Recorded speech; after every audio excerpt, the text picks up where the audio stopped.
milagro eucarístico del anciano nos llama a la reparación, a ser almas de oración constante, en reparación por tantos pecados, por los nuestros y por los del mundo entero. Parece que Jesús hoy nos dice: ¿habrá alguien que tenga compasión de mí, que viva con amor, que cumpla con virtud y perfección su vocación, para que la sangre preciosa de nuestro Señor no se derrame en vano? El milagro eucarístico es un llamado urgente a la conversión, a reflexionar sobre nuestra vida, pasadas y presentes, a tomar en serio la vida espiritual y emprender el camino estrecho que nos lleva a la santidad, a la vida de virtud y perfección. Es una llamada de Dios a dejarnos purificar por el crisol del sufrimiento en nuestras vidas. Además de que es muy significativo que este milagro sucediera en la ciudad llamada de Longinos, el que traspasa el corazón de Jesús, y existe otro paralelo con el que pasó con Longinos. El sacerdote, al contemplar el corazón eucarístico de Jesús, su sangre, recibió la gracia de la conversión. Otro detalle importante es que en este milagro eucarístico Jesús permitió ser crucificado de nuevo. Después del milagro, la hostia fue clavada en un pedazo de madera para que al secarse no se enrollara como lo sucede a la carne. Aquí estaba él otra vez, con clavos de su cuerpo clavado en un pedazo de madera. Frutos del milagro. El milagro que ocurrió en el año 700 fue solo el comienzo. Eso fue hace más de 1250 años. Si después del milagro la carne y la sangre se hubieran desintegrado, como esperaban muchos, de todas maneras ya en sí mismo era un milagro espectacular. Además de la renovación de la fe del sacerdote y de todos los testigos, Lanciano ha sido un lugar donde muchos han encontrado la fe de la Eucaristía y otros han aumentado en esa fe. De inmediato, la noticia del milagro eucarístico y el testimonio de la transformación del sacerdote se extendió por toda la ciudad y el país. Todas las personas hablaban del milagro. Los peregrinos concurrían al anciano para venerar la hostia convertida en carne y el vino en sangre. Aumentó la fe y devoción al corazón eucarístico de Jesús y se extendió por todo el país. Desde el principio, la iglesia local aceptó este milagro como un verdadero signo del cielo y veneró el cuerpo y la sangre de nuestro Señor en la Eucaristía, en varias procesiones, especialmente el día de su fiesta, que es el último domingo de octubre. La fama del santuario se propagó rápidamente a través de la región y muy pronto toda Italia comenzó a hacer peregrinaciones a la iglesia. Estas peregrinaciones no han sido solo locales. De todo el mundo llegan a personas a venerar el corazón de Jesús revelado en la Eucaristía. Pero ¿qué hay acerca de los manuscritos? A través de los años se han escrito muchos relatos para mostrar la autenticidad del milagro eucarístico y milagros espirituales como físicos que se han dado en este lugar. Por haber sido este un milagro tan importante, los antecedentes y la historia de los hechos fueron cuidadosamente registrados. Hubo un manuscrito en griego y latín que confirma el milagro y que fue escrito y certificado en la misma época del milagro. En una cronología de la ciudad del Lanciano, un historiador escribió que a principios de 1500, 2 monjes de San Basilio vinieron a la iglesia, la cual estaba bajo la custodia de los franciscanos, y pidieron pasar la noche allí. También pidieron ver el pergamino que tenía la historia del milagro eucarístico de Lanciano. Los franciscanos les dejaron estudiar el pergamino durante la noche, pero a la mañana siguiente, los monjes de San Basilio se fueron muy temprano, antes de que los franciscanos se despertaran, y se llevaron el manuscrito. Se cree que el motivo fue que los monjes basilianos estaban avergonzados de que uno de ellos hubiera perdido la fe en la Eucaristía. El hecho es que nunca se recuperó dicho manuscrito. La Iglesia del Milagro. La iglesia donde se encuentra el milagro eucarístico de Lanciano está en el centro de la ciudad. Lo que es el centro de la ciudad hoy en día era el suburbio de la ciudad en el siglo VIII, cuando ocurrió el milagro eucarístico. En este tiempo se llamaba la iglesia de los santos Longinos y Domiciano, y estaba bajo la custodia de los monjes de San Basilio del rito griego ortodoxo. Esto fue antes del gran cisma de 1054.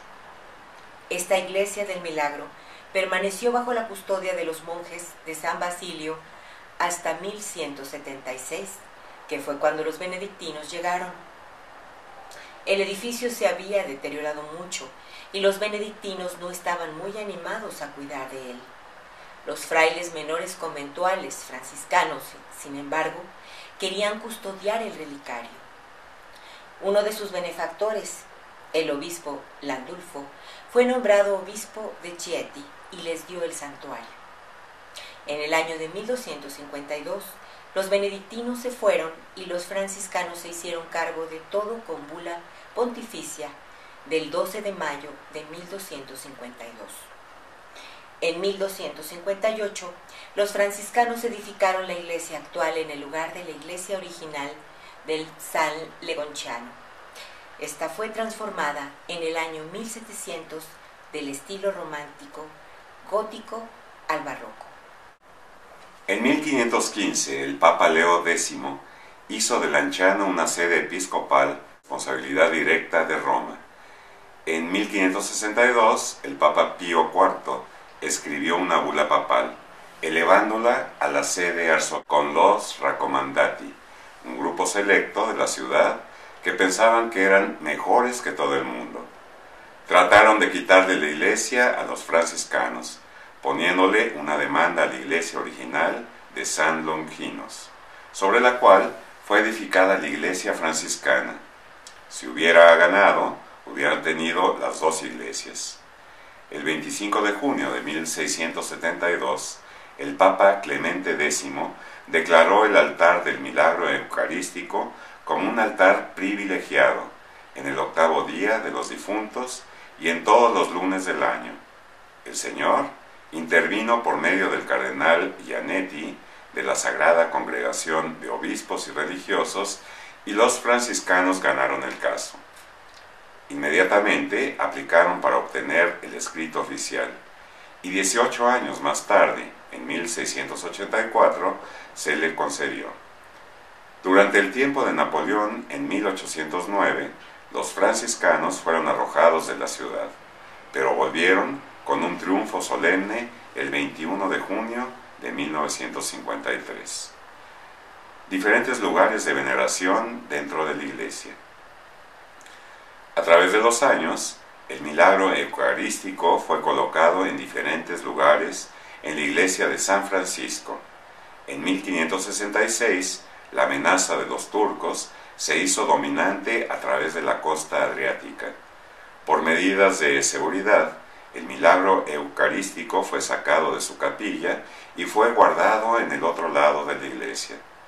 El 1 de agosto de ese año, un fraile, Giovanni Antonio, de Mastro, Renzo, perdió la fe, no en la Eucaristía, sino en la habilidad o deseo de Dios para salvarlo a él y a su pequeño grupo de franciscanos, de la embestida de los turcos.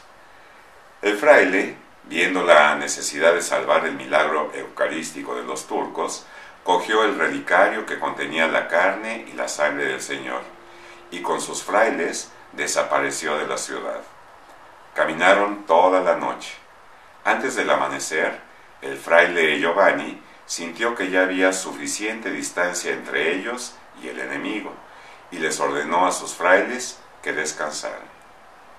Y del sol, se dieron cuenta de que estaban de nuevo en la entrada de la ciudad.